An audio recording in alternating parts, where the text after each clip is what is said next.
Dream Team? It's your boy Neal back with another reaction video, guys. Here we are with weirdest attempts to cross the Berlin Wall. Before we dive in, make sure you guys subscribe, ring notification bell, get a video a thumbs up so it gets suggested, and let's do this. Daring escape attempts from East Germany, 1961 to 1989. In 1949, Germany was split into two independent nations. There was West Germany, which was allied with the Western democracies, and East Germany, which was allied with the USSR. The new border in Berlin. East Germany was a goddamn savage. I'm gonna just say that before we let the good video continue. East Germany government did the citizens savagely. Okay. Berlin was relatively easy to escape across, and by August 1961, up to 1,700 people a day were leaving the communist East through Berlin and claiming asylum in the West. Because of this, that same year, the East German border was abruptly closed to stop this mass exodus of people from leaving. At first, the Berlin Wall was an impromptu barrier of barbed wire and cinder blocks, but was then rebuilt into a massive 4-meter-high concrete wall, equipped with guard towers, gun emplacements, and mines. The wall was a symbol of the Cold War, dividing Western and Eastern Europe, the Allied territory and the Soviet territory, capitalism and communism. For the people of Berlin, it meant families and friends were torn apart, and heartbreak and despair was suffered on both sides of the capital. The wall was a forbidding obstacle to many people who sought freedom from the harsh communist regime. Border guards were armed, and although they were not given orders to shoot, the ones that did fire their weapons at potential escapees received commendations and bonuses, while ideological. So I'm not saying to shoot anybody. What I'm saying is, if you do shoot somebody, which I'm not saying you should, and I'm not giving you the go ahead, but I'm saying that if you do accidentally fire your shot or something, and it does hit someone that's trying to escape, then you will not be punished. Matter of fact, you probably will be rewarded. But I'm not saying to shoot anybody. That's basically what that sounds like. Indoctrination of young soldiers tended to transform the permission to use weapons into an obligation to use them. Between 1961 and 1989, more than 100,000 citizens from East Germany tried to escape across the border. Oh my God. More than 600 of them were shot and killed by the border guards. Jesus. At the Berlin Wall alone, 5,000 people attempted the crossing, and 100 of them were either shot, died accidentally, or committed suicide when they were caught by the authorities. Their attempts to escape ranged from being quite ingenious to downright suicidal. By armored personnel carrier. In 1963, Wolfgang Engels was a 20-year-old car mechanic and driver in the East German Army. One day, while his crew was at lunch, he stole a BTR-152 armored personnel carrier from his military base and drove it through the streets of East Berlin. On the way, he stopped and offered a group of young people a ride to freedom, but they laughed at him and declined his invitation. The police were used to seeing military vehicles on the road. I would say, shoot, let me come. But I don't know. Actually, I probably wouldn't have went for it because I would have been like, man, you probably try to get me caught. I'd come in there with you. You take me to some military base or something. Y'all interrogate me. Y'all torture me or something. I can't trust that, dog. So I probably, knowing me, if I was in that situation, I probably would have turned it down too. Just because, hey, I don't know if I can trust you, my dog. So I can understand that. So they halted the traffic to allow him to cross through the intersections without stopping. As he approached the Berlin Wall, he put his foot down and accelerated into it at speed, but got stuck halfway through. As he climbed out of the armored personnel carrier, he was shot at by East German border guards and hit twice, but he was pulled to safety by a West German guard from the other side. Engels was rushed to a nearby hospital where he eventually recovered from his wounds. He settled in West Germany and became a teacher, but his mother, a staunch communist, disowned him as a traitor and never spoke to him again. And that's okay, moms, because I'm over here living a good life. I'm not over there, you know what I'm saying, East Germany, where they trying to hold us there, where they trying to oppress us, where they trying to say we can't leave. I'm over here in West Germany. I'm tasting freedom. I'm enjoying life as a teacher. And a couple of bullet wounds are worth it. By tunneling. The wall was built so quickly that many Berliners found themselves trapped in the eastern half of the city and cut off from their friends and family. One group of around 40 young students in the West decided to build a tunnel to help rescue some of those stuck in the East. They found a basement less than 100 meters from the eastern side of the city, and in May 1962 set about work digging the tunnel. The going was tough. The soil was clay and difficult to dig, and they had no resources. A similar tunnel that had been built by some other students had collapsed, almost killing them. Oh my God. By chance, an NBC news producer was in Berlin looking for ways to tell the story of Berliners trapped by the wall in the East. After meeting with a group of students, NBC agreed to finance the entire escape tunnel in return for the rights to film the dig. The students spent money on tools, food, and equipment, and even built an underground rest area that allowed them to sleep and wash down there, so they were able to dig 24/7.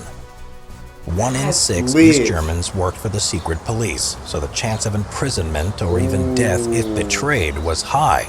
And so, to throw off... That's 1 in 6? Yeah, that's tough odds. 1 in 6 is crazy. Like, 1 in 6 of y'all work for the secret police. Like, think how many citizens that is. That's wild. Yeah, those numbers don't look good. Shout out to these West German students. You know what I'm saying? They said we're going to try to help as many people escape as possible. Descent, the group changed the tunnel's exit point to a disused toilet block. By late September 1962, the tunnel was ready for its first escapees. After sending coded messages to the east over short-range radios, the first fugitives were brought through the tunnel. More than 24 men, women, and children were brought over to West Germany. Unfortunately, the tunnel had to be abandoned after 2 trips due to severe leaking, and it was only discovered by the secret police when it collapsed 11 days later. By Tightrope. Dang, at least they got through, though. That sucks about the leaking, man. But they saved over 24 people, and then I'm not sure how many people came in the second trip. So that's definitely awesome. Tightrope is crazy. No way they escaped by tightrope, dog. Horst Klein was a trapeze artist living in East Germany. He had been banned from performing his art for having anti-communist beliefs. Klein said that, quote, he couldn't live any longer without the smell of the circus, end quote. In early 1963, he made one of the most daring escapes of all. Klein climbed up an old disused electricity pylon and pulled himself hand over hand along one of the cables across the wall, almost 20 meters above the heads of the patrolling guards below. That's crazy. When his arms got tired, he swung his whole body up over the cable and shimmied his way along to the other side.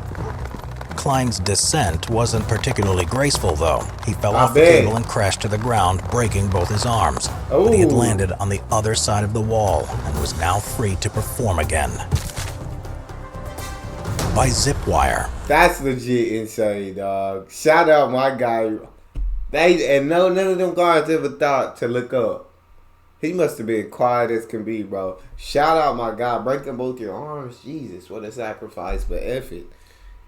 That's what it takes for freedom. They'll heal. In 1983, 8 years after Ingo Bethke had escaped East Berlin, his brother Holger decided to follow him into the West. Ingo had crept over the border on a foggy night, carefully navigated the minefields, and paddled across the river Elbe on an inflatable air mattress. Holger had a brilliant idea. He was going to escape over the wall using a zip wire. For 2 weeks, he and his friend Michael Becker pretended to be circus performers and practiced their act in a public park. They were surveying the area for the perfect place to cross and made sketches of the area too. They took along a paper target and a bow and arrow and practiced doing archery, all the time firing at longer and longer distances. When they were confident that they were ready, Holger and Michael put on electrician's overalls as a disguise and went to an empty house alongside the border. They waited in the attic for over 13 hours and kept in constant radio contact with Ingo, who was on the other side of the border. As the agreed time neared, Ingo drove to the West German side of the wall and waited for his brother. Holger shot an arrow with a thin, narrow line attached to it that was connected to a 200-meter cable over the wall and towards the roof of an apartment building. But his first and second attempts failed to go over properly. After the third arrow flew over the roof and landed in West Berlin, Holger fastened his end of the cable inside the attic, and Ingo secured his end to the bumper of his car. Using homemade wooden pulleys and with a running start, Holger and Michael took off. Unfortunately, they had overestimated the downward angle of the cable run, and the pair gradually slowed down to a stop, hanging there over no man's land. Holger swung his legs up onto the wire and inched his way across to the apartment building on the other side, unnoticed by the border patrols below. He was closely followed by his friend minutes later, and they landed safely, and he was reunited with his brother. The fall of the Berlin. Bro, this is lit. It is absolutely freaking lit, dog. Towards the end of the 1980s, the USSR began opening itself up to partnerships with Western countries and adopting a more liberal stance, with a decrease in censorship and greater freedom of information.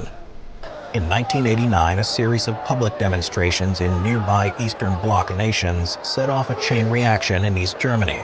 The people had been shown what life was like outside of communist rule, and after several weeks of unrest, the East German government announced that all citizens could freely visit West Germany if they wanted to. Thousands of East Germans crossed and climbed onto the wall, joined by West Germans on the other side. Over the next few weeks, people began to chip away at the wall, collecting pieces to take home as souvenirs. And on October 3rd, 1990, the Berlin Wall was officially demolished. Its destruction symbolized the end of the Eastern Bloc and the rule of communism. Shortly afterwards, the USSR collapsed.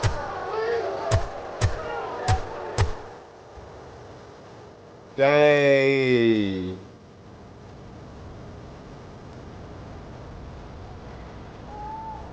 Wall should have never been built in the first place.